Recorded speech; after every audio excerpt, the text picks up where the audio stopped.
में पहले मुकाम पर जहाँ खुदा भगवान विराजमान है, जिसको शिव और शक्ति कहते हैं, उस मुकाम को भी पार करके दूसरे मुकाम पर पहुंची, जिसको मुसलमान रब कहते हैं और हिंदू उसको धर्म कहते हैं। उस मुकाम से भी जब दीदार दर्शन करके आगे चली तो आगे कहते हैं अल्लाह। संतों ने उसको पार ब्रह्म कहा। उस तीसरे पर्दे पर ये जीवात्मा रूह इन मुकामातों पर पैर सफर करती हुई और ऊपर पहुंचती है, और क्या देखती है इसको आप सुनिए। ये जीवात्मा क्या है, ये रूह क्या है और कहाँ बैठी हुई है और कैसे उड़ती है। जब उसे उड़ना इस घोंसले से आ जाता है तो फौरन चली जाती है छोड़कर और उड़ती रहती है अनल पक्षी की तरह से आकाश में, और जब जाती है तो क्षण में ऊपर जाती है और क्षण में, और अरबों मील का सफर, 1-2 मील का नहीं, अरबों मील का सफर ये 1 सेकंड के अंदर करती है और फौरन वापस लौट कर आ जाती है। इसकी चाल इस प्रकार की हो जाती है, इससे बढ़कर किसी औजार की चाल नहीं। अरबों मील का सफर करेगी तो क्या क्या जलवा और दृश्य देखेगी ये जीवात्मा, ये रूह। इसको फुकराओं ने, संतों ने, उन फकीरों ने जिन्होंने जिस्म से उड़ा दिया और चली गई, उन आसमानों पर, उन लोगों में जो सूरज और चांद और सितारों का जो दृश्य और जलवा जो होता है, आपको उधर क्या पता चलेगा। सुना दूं तो दम बैठ जाएगा और बता दूं तो यकीन नहीं आएगा, लेकिन दिखा दिया जाए तो यकीन आ जाएगा। तो क्या ये बालू के मैदान में खाली बालू छानने आए? ये बालू नहीं छानने आए, बालू भी छानेंगे और छनाएंगे और उधर भी जाएंगे और इधर भी आएंगे।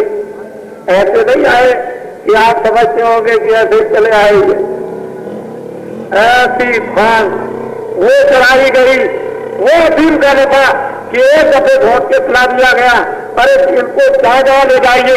अभी आपने क्या देखा, हरिद्वार में तो हमने कोई काम नहीं किया, हरिद्वार में तो हमने कोई जग किया नहीं था, लेकिन वहां 10 लाख की उपस्थिति कब सन 73 में। लेकिन वहां है हरिद्वार के नागरिकों, जो आपने इन 10 लाख आदमियों का स्वागत किया है हरिद्वार के लोगों ने सन 73 में और सद्भाव दिखाया, वो कहने लायक नहीं। तारीफ ही तारीफ उनकी है। हरिद्वार की वो बात सबको याद रहेगी, और जनता का जो प्रेम उमड़ा वो देखने लायक था। और उसके बाद अयोध्या, अयोध्या के बाद अहमदाबाद, और अहमदाबाद के बाद काशी, और काशी के बाद कहाँ क्या होगा ये तो आगे आपको। तो वो ये जीवात्मा इस तरह से जिस्म से मौत के पहले, मरने के पहले ये छोड़कर चलती है। तब गोस्वामी तुलसीदास जी महाराज ने रामायण में सब कुछ कहा।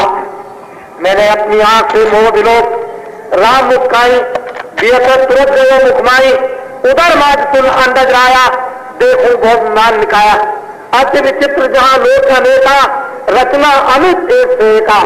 मैंने उस प्रभु को, उस भगवान को भी देखा, उस ब्रह्म को भी देखा, उस पार ब्रह्म को भी देखा, उसके परे भी देखा, एक अनिय अनामा अग सच्चिदानंद प्रभु धामा, उसको भी देखा। इस तरह से उन्होंने अपने जीवन काल में सब कुछ मौत के पहले देखा और आपको रामायण में बताया, लेकिन कोई भी नहीं गया कि मुझे पहुंचा दीजिए। उन्होंने काशी में रहकर के 13 को पार किया, 13 को पार किया उन्होंने। काशी में रहकर झंझट झगड़े में फंस गए। बाबा जी झंझट झगड़े से बाहर अड्डा जमाया। यहाँ कोई झंझट झगड़ा नहीं, यहाँ तो भगवान का एक सीधा संदेश, झगड़ा झंझट कुछ नहीं रखा, सीधा रखा है। मधा में ये अड्डा जमा और सीधा संदेश भगवान का, इसमें कोई झंझट झगड़ा नहीं।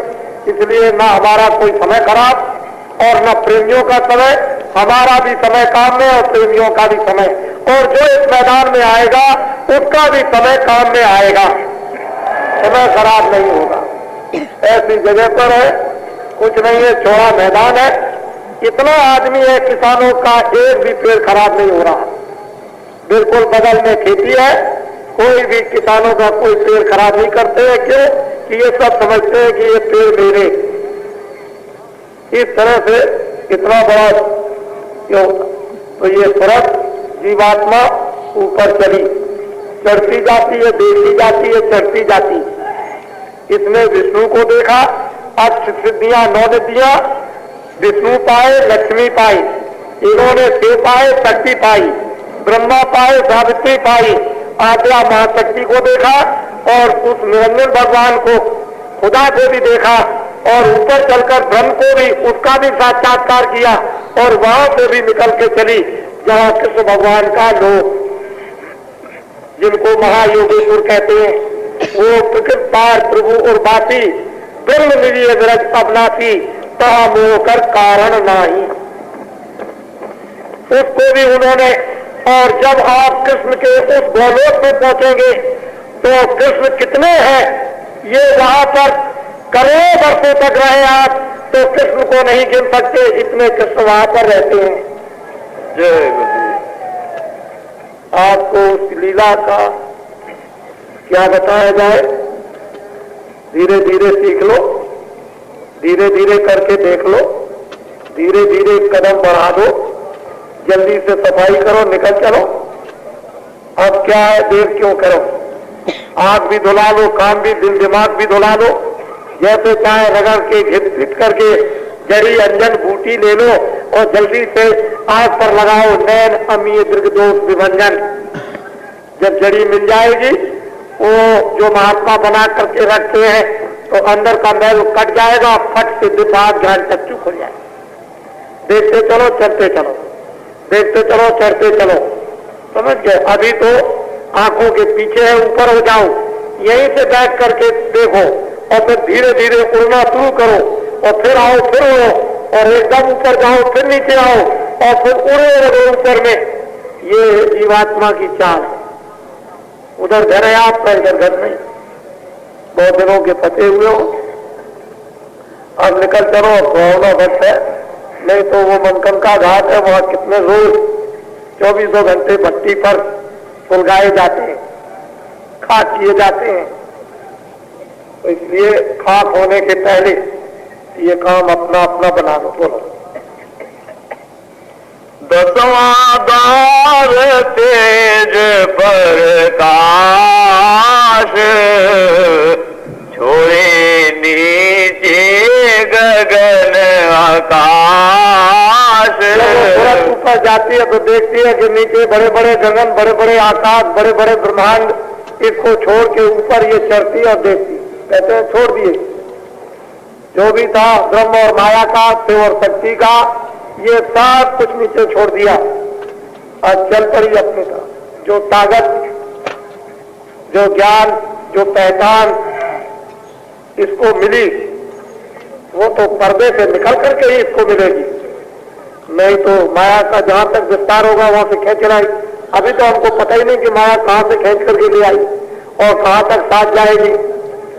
उधर जो ये प्रेमी साधना करते हैं, ऐसे ऐसे काले गुरु फरिश्ते हाथों में सलाई और हाथों में क्या क्या लेकर के जहरीले, जो बहुत जब ध्यान लगाए हुए थे तो तमाम सर्प गोजर ये सब दिखाई उनको दे रहे थे। ये जब एक भी इनके सामने आ जाता है तो ऐसे रूह कांपती है। ऐसे उससे बचाने के लिए कोई चाहिए मददगीर, सहायता करने वाला, और कौन हो जो उधर जाता हो वही बचाएगा, उधर नहीं जाएगा तो आपको कौन बचाएगा? उधर तो जाने ही नहीं देते हैं, इसलिए सांस ले लेना किसी को तब जाओगे, कोई नहीं जाता। पुस्तकें ये बताती हैं बिना साथी के उधर कोई नहीं जा सकता, ऐसा जाल उसने बिछा रखा है, इधर भी नहीं जा सकते वो किसी जंगल में बिना साथी के, तो वो तो बड़ा कठिन जंगल है। टेढ़ा मेढ़ा है।